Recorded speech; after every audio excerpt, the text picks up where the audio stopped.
नमस्कार, स्वागतम। आज के अंक में एक ऐसी ध्यान विधि का वर्णन करने जा रहे हैं जिसको दिन हो या रात, किसी भी स्थान पर, किसी भी समय, कभी भी किया जा सकता है। और सबसे बड़ी इस ध्यान की ये है, सबसे बड़ा लाभ इस ध्यान का ये है कि किसी भी स्थिति में, किसी भी परिस्थिति में आप तुरंत अपने आप को रिचार्ज कर सकते हैं, तुरंत ऊर्जावान अपने आप को अनुभव कर सकते हैं, तुरंत अपने अंदर नया उत्साह, नई स्फूर्ति, नई उमंग और आनंद से भरपूर अपने को अनुभव कर सकते हैं।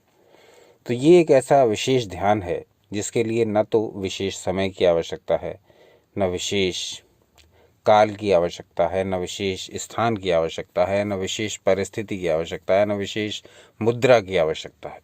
कभी भी किसी भी स्थिति में खड़े हुए, बैठे हुए, लेटे हुए इसका ध्यान किया जा सकता है। तो ये ध्यान अपने आप में इतना महत्वपूर्ण इसलिए है क्योंकि आज के आधुनिक समय में, आपाधापी के समय में, भाग दौड़ के समय में, हौच पौच के समय में ये आवश्यक है कि इस प्रकार की ध्यान विधियों को हम जानें, जो कि हमारे सनातन ग्रंथों में लाखों वर्ष पहले से ही हमारे लिए कह दी गई हैं। सारी की सारी आज भी प्रासंगिक हैं। बस आवश्यकता ये है कि समय के अनुकूल उनको ढाल करके उनका व्यवहार कैसे किया जाए आज के जीवन में, बस इतना जानना है। बाकी सारा ज्ञान पहले से ही उपलब्ध है। उस ज्ञान को अब के समय में कैसे अप्लाई करें, केवल इतना ध्यान रखना है।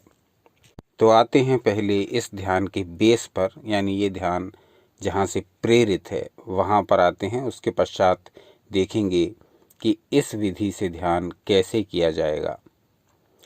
तो शिव सूत्रों में कहा गया, जैसा कि आपकी स्क्रीन पर भी प्रदर्शित हो रहा है, कहा गया चैतन्यात् सर्वमुत्पन्नम जगदेन चराचरम तस्मात् सर्वं परित्यज्य चैतन्यम तम समाश्रयेत्। अब इसका अर्थ समझ लेते हैं। कहा गया है, भगवान शिव के सूत्र हैं ये ध्यान रखिए। समस्त योग, ध्यान, नृत्य, आयुर्वेद, शब्द, झंकार, संगीत, जहाँ से प्रकट हुआ नाद, जिसके आदि प्रणेता रचयिता भगवान शिव हैं और उन्हीं के ये वचन हैं। आप समझ लीजिए कितने शक्तिशाली वचन हैं ये, और यदि हम इनको अपने जीवन में अप्लाई करें तो हम स्वयं कितनी अधिक ऊर्जा प्राप्त कर सकते हैं। तो इन वचनों का जो अर्थ है वो समझने का प्रयास करते हैं।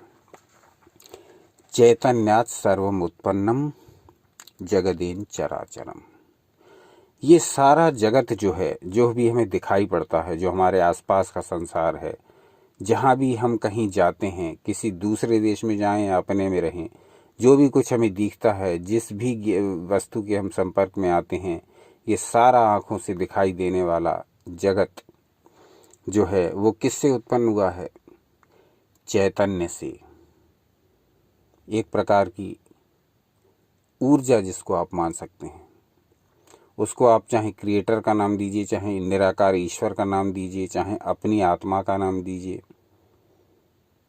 आप उसको ऊर्जा का नाम दीजिए, एनर्जी कहिए, कुछ भी नाम दे दीजिए, लेकिन वो चैतन्य है। चैतन्य वो जो निरंतर गतिशील है, जो निरंतर क्रियाशील है, जो कभी सुप्त नहीं होता, कभी नहीं सोता, निरंतर सक्रिय रहता है, निरंतर जागता रहता है, निरंतर कुछ न कुछ सृजित करता रहता है, वो चैतन्य है। अब आप चाहे उसे अपनी आत्मा मानिए, चाहे अपने अंदर उपस्थित किसी देवी देवता को मानिए, चाहे आप निराकार ईश्वर को चैतन्य मानिए, लेकिन इसी चैतन्य, ये जो ऊर्जा है, इसी चैतन्य की वजह से हम अपनी कॉन्शसनेस को चेतना कहते हैं। चेतना इसलिए कहते हैं कि ये चैतन्य का एक रूप है, और वो चैतन्य जिसने संपूर्ण विश्व को बनाया, संपूर्ण ब्रह्मांड को बनाया। कहा गया चैतन्यात् सर्वमुत्पन्नम। चैतन्य से ही सब कुछ उत्पन्न हुआ है। चैतन्य से ही जो दिख रहा है हमें वो उत्पन्न हुआ है। जगदेन चराचरम। चर हो या अचर हो, जो भी कुछ हो, वो सब इस चैतन्य से पैदा हुआ है। चाहे वो मिट्टी हो, चाहे वो पक्षी हो, चाहे वो मनुष्य हो, चाहे वो पर्वत हो। यानी चर अचर, ये सृष्टि दो प्रकार की, चर अचर, जो स्थिर है, जो एक ही स्थान पर रुका हुआ है, और जो एक स्थान से दूसरे स्थान तक आसानी से आ जा सकता है। तो चर और अचर ये दोनों के दोनों इसी चैतन्य से प्रकट हुए हैं। चर में ये सब आ जाते हैं, हम हैं, मनुष्य हैं, पशु पक्षी हैं, जो चल सकते हैं, जो उड़ सकते हैं, जो तैर सकते हैं, जलचर हैं, जल में रहने वाले प्राणी हैं, सब एक स्थान से दूसरे स्थान को आ जा सकते हैं।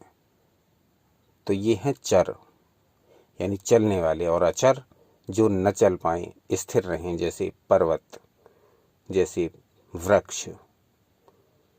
इस प्रकार की सृष्टि जो कही गई वो चर अचर दो भागों में बांटी गई, और इसके बारे में कहा गया कि सारा का सारा चैतन्य से उत्पन्न हुआ है। तो चैतन्य यानी उस ऊर्जा से ये सभी उत्पन्न हुआ है ब्रह्मांड में, जो हमें दिखाई देता है या जो दिखाई नहीं भी देता है, जो भी चर अचर है। क्योंकि विषाणु हमें बिना माइक्रोस्कोप के दिखाई नहीं देते, जीवाणु हमें बिना सूक्ष्मदर्शी के दिखाई नहीं देते, लेकिन वो भी सृष्टि का ही एक भाग हैं। तो चर अचर जितना भी सब कुछ दिखाई दे रहा है, तो वो उसी चैतन्य का एक रूप। अब आगे की जो दो पंक्तियां हैं वो ही इस ध्यान का बेस हैं। कहा गया तस्मात् सर्वं परित्यज्य चैतन्यम तम समाश्रयेत। तस्मात् सर्वं परित्यज्य, सब कुछ छोड़ छाड़ करके, चैतन्यम तम समाश्रयेत, तब केवल चैतन्य की शरण ले लो। यानी जिससे ये सब कुछ उत्पन्न हुआ है, ब्रह्मांड में जो भी चीज, जो भी सृष्टि दिखाई दे रही है, जो भी जीव, जो भी फल फूल, जो भी मनुष्य दिखाई दे रहे हैं, ये सब उत्पन्न किससे हुए हैं? चैतन्य से। तो सब कुछ झंझट छोड़ छाड़ करके चैतन्य की शरण में ही क्यों नहीं आ जाते हो? ये इसका मुख्य शिक्षा कहिए, उद्देश्य कहिए, लक्षण कहिए या उपदेश कहिए। ये शिव सूत्र का 49 नंबर श्लोक है, 49, शिव संहिता से लिया गया। अब इसमें जो शिक्षा दी गई है उसको दैनिक जीवन में कैसे अप्लाई करेंगे, उसको प्रैक्टिकल लाइफ में कैसे अनुभव करेंगे, इस ज्ञान का उपयोग अपने व्यवहार में कैसे लाएंगे, इसको समझने के लिए अब ध्यान प्रक्रिया का वर्णन करते हैं, जो बहुत ही सरल, बहुत ही संक्षिप्त है। भाई, जब भी कभी ऐसी स्थिति में हो जो अस्वाभाविक सी हो, जो हमारे लिए पीड़ादायक हो, जो हमारे लिए कष्टदायक हो, जो हमारे लिए चिंतादायक हो, जो हमें दोष प्रदान करे, जो हमें दुख प्रदान करे, जो हमें क्षोभ दे, जो हमें दुखित कर दे, जो हमें क्रोध दिला दे, जो हमें इरिटेट कर दे, ऐसी किसी भी परिस्थिति में जैसे ही हम आते हैं जो मन की अस्वाभाविक स्थिति है, तो बस हम आंखें बंद कर लें और अपने मूल स्वरूप का ध्यान कर लें, चैतन्य स्वरूप का ध्यान कर लें। मैं तो एक शाश्वत चेतना हूँ, और इस प्रकार की जो परिस्थिति है वो एक क्षणिक आवेग है, और वो परमानेंट रूप से मेरे ऊपर किसी भी प्रकार का प्रभाव नहीं डाल पाएगी, क्योंकि मेरा जो मूल स्वरूप चैतन्य स्वरूप है, प्रकाश स्वरूप है, ऊर्जा स्वरूप है, ईश्वर स्वरूप है, निराकार है, वो असीमित शक्ति वाला है। और ये जो बाहरी परिस्थितियां हैं जिनसे मैं घबरा रहा हूँ, वो क्षणिक और कमज़ोर प्रभाव रखने वाली परिस्थितियां हैं। तो मेरा जो मूल चैतन्य है, जो महाशक्तिशाली है और जिससे ये संपूर्ण ब्रह्मांड बना है, तो मैं मूल रूप से तो वह हूँ। और ये जो परिस्थितियां हैं ये निहायत ही कमज़ोर, क्षणिक और एक विशेष समय तक रहने वाली हैं। इनसे मेरे मूल स्वरूप या मूल शक्तिशाली स्वरूप यानी चैतन्य पर कोई प्रभाव नहीं पड़ने वाला है। बस इसमें कोई समय का बंधन नहीं। 2 मिनट से लेके 3, 4, 5 मिनट तक आराम से सोचिए बैठ के, और उसके बाद आँख खोल लीजिए। ना तो इसमें कोई विशेष मुद्रा बनानी है, ना इसमें कोई विशेष स्थिति है, ना इसमें कोई विशेष समय का बंधन। जब चाहें तब कर लीजिए, जैसे ही डिस्टर्ब अपने आप को फील कर लीजिए। सनातन शास्त्रों की यही विशेषता है कि इसमें हर परिस्थिति और हर मनुष्य के लिए कुछ ना कुछ विशेष दिया गया है। बस आवश्यकता ये है कि उन पन्नों को पलटें जो लिखे हमारे लिए गए थे, पर पढ़ हम नहीं पा रहे। समझ जाइए बात को। जो लिखे हमारे लिए गए थे परंतु पढ़ हम नहीं पा रहे, क्योंकि भैया जो हमारी शिक्षा पद्धति है वो हमें ये सब पढ़ने के लिए प्रोत्साहित ही नहीं करती। हमें तो आधुनिक ज्ञान लेना है बस। मन जाए भाड़ में, आत्मा जाए भाड़ में, शरीर जाए भाड़ में। आधुनिक ज्ञान प्राप्त करके येन केन प्रकारेण पैसा कमाइए, शरीर को बर्बाद कर लीजिए और फिर बाद में उसी पैसे से अस्पतालों में अपना ट्रीटमेंट करवाते रहिए और उस पैसे को बर्बाद करते रहिए इलाज में।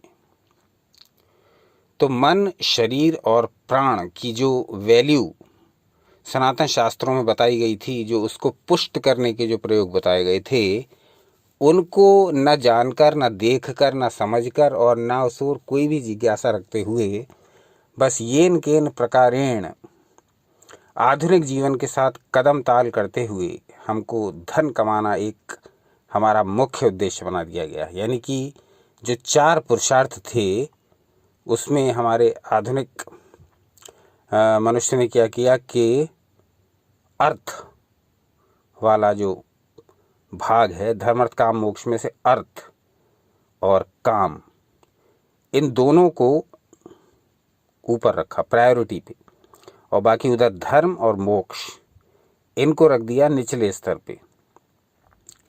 अब ऋषियों ने क्या किया था कि वो एक प्रॉपर सिस्टम था, धर्म अर्थ काम मोक्ष एक चेन थी, और उस चेन के हिसाब से सारी चीज़ें बहुत अच्छे से प्राप्त होती जाती थी स्टेप बाय स्टेप।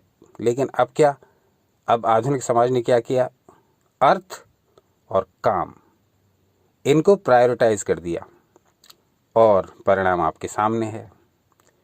देखते रहिए यू एंड योगा।